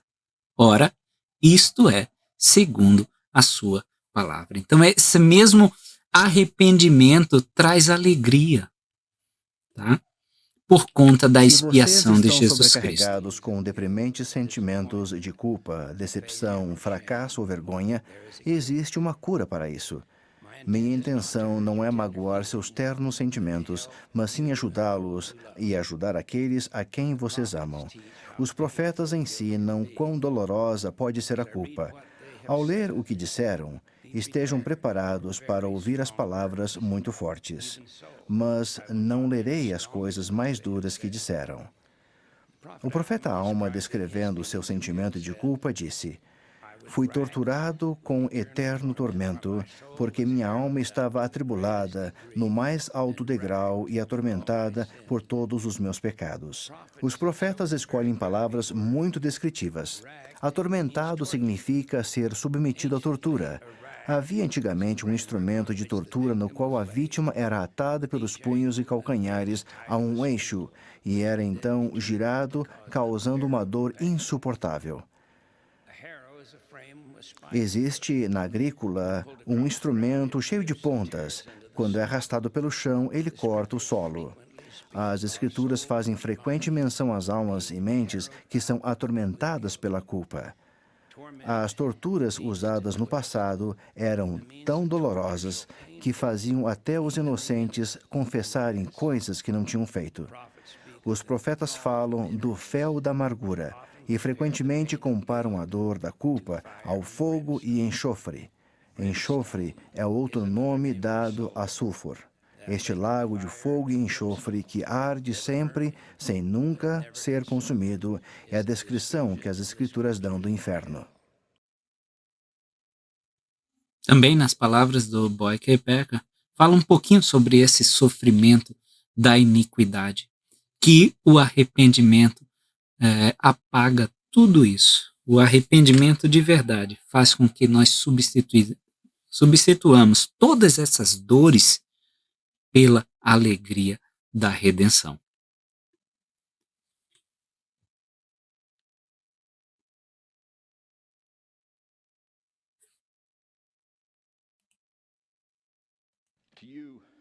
Vocês têm ao seu alcance a paz e a renovação do arrependimento proporcionados pelo sacrifício expiatório do Senhor Jesus Cristo. Em assuntos de tamanha seriedade, o caminho não é fácil nem indolor, mas o Salvador do mundo caminhará ao seu lado e ao lado de todos os que desejarem seguir por ele. Ele vai fortalecê-los quando fraquejarem. Será sua luz quando tudo parecer escuro. Pegará sua mão e será sua esperança quando nada mais restar. Sua compaixão e misericórdia, com todo o seu poder de purificação e cura, são concedidos a todos que desejarem sinceramente o perdão completo e derem os passos necessários para alcançar esse objetivo. Mais uma vez, as palavras confortadoras que podem ser alcançadas por meio do sacrifício expiatório de Cristo depois do processo do arrependimento, como ditas aí pelo Elder Jeffrey R. Holland. E Alma 37, ainda os mandamentos de Alma, seu filho Elamã, ele vai falar um pouquinho sobre a Liahona, aquela bússola. Vamos ver o que ele fala nos versículos 38 a 40. E agora, meu filho, tenho algo a dizer a respeito daquilo que nossos pais chamam de esfera ou guia, ou que nossos pais chamaram de Liahona, que é, por interpretação, uma bússola, e o Senhor preparou-a. E eis que nenhum homem poderia fazer uma obra tão esmerada. E eis que foi preparada para mostrar a nossos pais o caminho que deveriam seguir no deserto. É interessante comparar a bússola e ele diz que nenhum homem poderia fazer uma obra tão esmerada como aquela. Nenhum homem poderia conceber um plano tão esmerado. Não podia ser invenção de homens. Um plano tão esmerado de redenção da nossa raça, que não tenha sido concebido pelo próprio Deus. E funcionava para eles segundo a fé que tinham em Deus. Portanto, se tinham fé para acreditar que Deus poderia fazer com que aquelas agulhas lhes indicassem o caminho, eis que assim sucedia. Então eu tenho fé para crer que as Escrituras me indicam o caminho? Assim, elas indicarão. Eu tenho fé para acreditar que minhas orações me concederão revelação pessoal para que eu saiba qual é o caminho? Assim sucederá. Eu tenho fé que o bispo instituído pelo poder divino na minha ala poderá me dar conselhos de qual caminho tomar? Assim sucederá. Portanto, eles conseguiram esse milagre, assim como muitos outros milagres realizados pelo poder de Deus, dia após dia. O Senhor está sempre ali conosco. Dia após dia, Ele está disposto a fazer milagres por cada um de nós. Alma 37, 43 a 45. E agora, meu filho, eu desejaria que compreendesses que essas coisas não deixam de possuir um simbolismo. Pois como nossos pais foram negligentes em prestar atenção a essa bússola, prestar atenção ao seminário, prestar atenção ao instituto, prestar atenção à lei do dízimo, à lei da castidade, à frequência ao templo. Ora, essas coisas eram materiais, não prosperaram. O mesmo se dá com as coisas espirituais. Pois eis que é tão fácil dar ouvidos à palavra de Cristo que te apontará um caminho reto para a felicidade eterna. Como foi para nossos pais dar atenção a essa bússola, que lhes apontava um caminho reto para a terra prometida. Aquela bússola apontava o caminho para as Américas, mas a bússola das Escrituras que nós hoje seguimos dos mandamentos nos apontam para a terra prometida, que é a vida eterna. É o que ele vai citar no 45. E pergunto agora, não há nisto um simbolismo? Pois são tão certamente quanto este guia trouxe nossos pais para a terra prometida, por terem seguido seu curso, também as palavras de Cristo, se lhes seguirmos o curso, nos conduzirão para além deste vale de tristezas a uma terra de promissão muito melhor, o reino celestial. É tão fácil. Leia as Escrituras, que eu te abençoo. Vai ao seminário, que eu te abençoo. Vai ao instituto, que eu te abençoo. Se casa no templo, que eu te abençoo. E aí nós teremos o reino celestial. Chegaremos, sem dúvida, a essa terra de promissão muito melhor. É só nós termos fé de que essas bússolas em nossas vidas nos apontarão o caminho para essa terra prometida. Oh, meu filho, não sejamos negligentes por ser fácil o caminho. Às vezes, por ser tão fácil, a gente deixa para amanhã, depois de amanhã, final de semana, aí eu faço. Pois isso sucedeu com nossos pais. Porque assim lhes foi preparado para que, se olhasse, pudessem viver. E a mesma coisa se dá conosco. Ele cita mais uma vez aquela serpente de bronze. O caminho está preparado. E se olharmos, poderemos viver para sempre. E agora, meu filho, não deixes de cuidar destas coisas sagradas. Sim, não deixes de confiar em Deus para que vivas. Dirige-te a este povo e proclama a palavra e sê moderado. Adeus, meu filho. Foram essas as palavras de Alma a seu filho Elamã. Proclama a palavra ao povo e sê moderado em tudo. O diabo é que gosta de extremos. O Senhor, ele ama a moderação, os meio-termos. Pouco depois de casar-nos, construímos nossa primeira casa. Tínhamos bem pouco dinheiro. Fiz grande parte do trabalho sozinho com o suor do meu rosto. O trabalho de jardinagem ficou inteiramente a meu cargo. A primeira das muitas árvores que plantei foi uma acácia meleira sem espinhos. Pensando no dia em que sua sombra filtraria os raios solares e ajudaria a refrescar a casa no verão, plantei-a num canto onde o vento vindo do desfiladeiro soprava com mais intensidade. Cavei um buraco, enterrei as raízes, cobri a terra, reguei e praticamente me esqueci dela. Era apenas uma arvorezinha com uns 2 centímetros de diâmetro. Era tão flexível que conseguia dobrá-la em qualquer direção. Dei pouca atenção a ela à medida que os anos foram passando. Então, num dia de inverno, quando a árvore estava desfolhada, olhei para ela por acaso através da janela. Percebi que estava inclinada para o oeste, torta e desequilibrada. Mal pude crer no que via. Saí de casa e tentei aprumá-la. Mas o tronco já estava com quase 30 centímetros de diâmetro. Minha força de nada valia. Fui ao depósito de ferramentas e peguei um guincho, feito de roldana e corda. Amarrei uma ponta na árvore e a outra numa viga bem firme e puxei a corda. As roldanas moveram-se um pouco, mas o tronco da árvore tremeu levemente. Foi só. Parecia me dizer: "Você não conseguirá me endireitar, é tarde demais." Fiquei assim por causa de sua negligência e não vou ceder. Por fim, em desespero da causa, peguei o serrote e cortei o galho, grande e pesado, do lado oeste. Isso deixou uma cicatriz feia no tronco, com mais de 20 centímetros. Dei um passo para trás para examinar o que tinha feito. Eu havia cortado a maior parte da árvore, deixando um único galho crescendo para o alto. Mais de meio século se passou desde que plantei aquela árvore. Minha filha e sua família moram ali agora. Outro dia, fui ver novamente aquela árvore. Está bem grande. Seu formato está melhor e embeleza a casa. Mas quão grande foi o trauma que sofreu na juventude e quão brutal foi o tratamento que empreguei para endireitá-la. Quando a plantei, um barbante teria sido suficiente para mantê-la no lugar contra a força do vento. Eu poderia e devia ter colocado esse barbante, sem nenhum esforço de minha parte, mas não o fiz. E a árvore cedeu às forças que se abateram sobre ela. Então, que nós possamos realmente usar esses barbantinhos enquanto ainda é tempo. Que nós possamos corrigir os nossos cursos, para que nós possamos ser essas árvores sem cicatrizes.